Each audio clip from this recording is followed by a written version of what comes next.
In this video, I sat down with Pine and I asked him some questions, and we got some crazy answers. Alright, Pine. So, I have a couple questions I want to ask you. Approximately 13, okay? So, the first question I have, why did you start content? Because I got bored. That is honestly the brutal, honest answer is I got bored one day. I saw people doing YouTube, and I was like, I want to do it. I want to be like them. I got bored. I was like, alright, I guess I'll post. Press record. Alright. Why did you start interviewing people? Okay, so I've always been in love with talk shows, podcasts, and I think one person I was like obsessed with watching was Anthony Padilla. I was like, this is really cool. I want to do things just like him. So I tried having a podcast before. I think it was called the 3 a.m. podcast. It still exists. You can go look it up.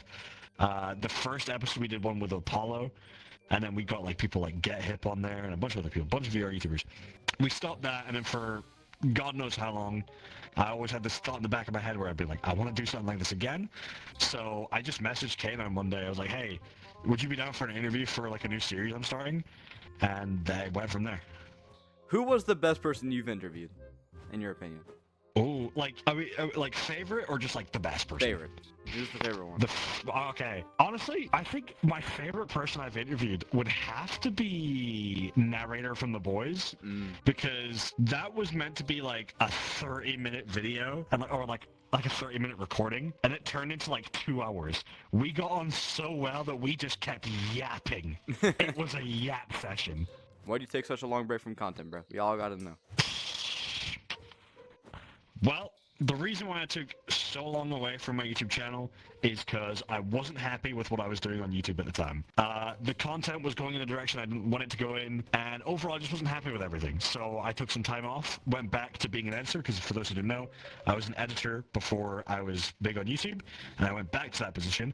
I started working for a YouTuber called McNasty, and I still edit videos. I currently work for another YouTuber called Mully. And after a long time, just kind of speaking with a bunch of people, I found out how I want to go forward with my own content, and I'm back. I'm ready to shine. Glad you're back, bro. Love the videos. What did you do before content creation? I was actually in a band. I played music. You were in a band? Yeah, Dope, I'm a guitar player. Ooh, play guitar. That's cool. How'd you get your name? How'd you get Pine VR? I don't even know, bro. I'm gonna be so honest with you. I can't even remember. Can't even remember. Alright, well, you heard it here first, folks. He doesn't even remember how he got the name Pine. Where am I? Who am I? How did you find Gorilla Tag? I was scrolling through TikTok one day, I mean, as most people were, and this was on the week of release of Gorilla Tag, and I saw a video about it. And then later my friend calls me, he goes, hey, I have a VR headset, you want to try it? I was like, sure, dude. And he had Gorilla Tag on his headset. So I played it, I was like, this is pretty cool. Later on in the year, got my own headset, and I've been obsessed ever since. What do you do besides content? Besides content, like obviously like I said, video editing, and I guess just hanging out with friends, you know, going out. I live a normal life. Yeah, normal person. He's not AI generated. Exactly, I'm a real person. Hell yeah. Before Gorilla Tag, what other VR games did you play? Before Gorilla Tag, I think the first ever VR game I tried out was Beat Saber, because I remember I used to go around to a friend called George, a good friend of mine back in high school. I used to go around his house and we'd play on his PlayStation VR. We'd play a lot of Beat Saber, and I mean an unhealthy amount of Beat Saber. Then also I got my own headset, and I played VR chat a little bit before that, and then I transitioned into Gorilla Tag. What was your first VR headset? My first VR headset was a Quest 2. Oh, actually, no. That is so wrong. It was one of those shitty little cardboard headsets you would slide your phone into. Bro, got a Google Cardboard. Yeah, dude. I used to watch those like scary horror 360-degree YouTube videos, and then I used to shit myself, bro. And then I got one of those the PlayStation VRs, and then I got a Quest 2. How did you meet these big content creators? So most of the content creators that are now big are people that I knew way before they had blown up. So VMT, I remember sitting in Discord calls on J-Man server back when VMT had like 30, 40k playing Tetris.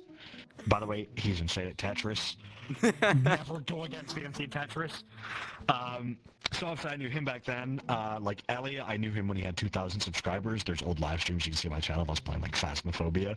K9, I knew before he had a YouTube channel. There's just a lot of people that I knew before they blew A up. lot of people. And that's kind of how, exactly. Yeah. Hell yeah. That's how I kind of like. I've seen some of your Phasmophobia clips with Elliot going around. I've seen like a couple. I've seen like 2. Very funny. Yeah, very Elliot's nice. a very funny guy. I love Elliot, bro. Yes. Very funny. It sucks. Me and him aren't friends anymore, but I mean that's how life goes. My last question: are you officially coming back to content creation? No. I'm coming back even harder to content creation. Hell yeah, bro. Yeah. Glad to hear. Yeah. All right, guys. So this has been Pesdy, and I'm out. Not playing. Thank you guys for watching. Make sure to subscribe to this loser.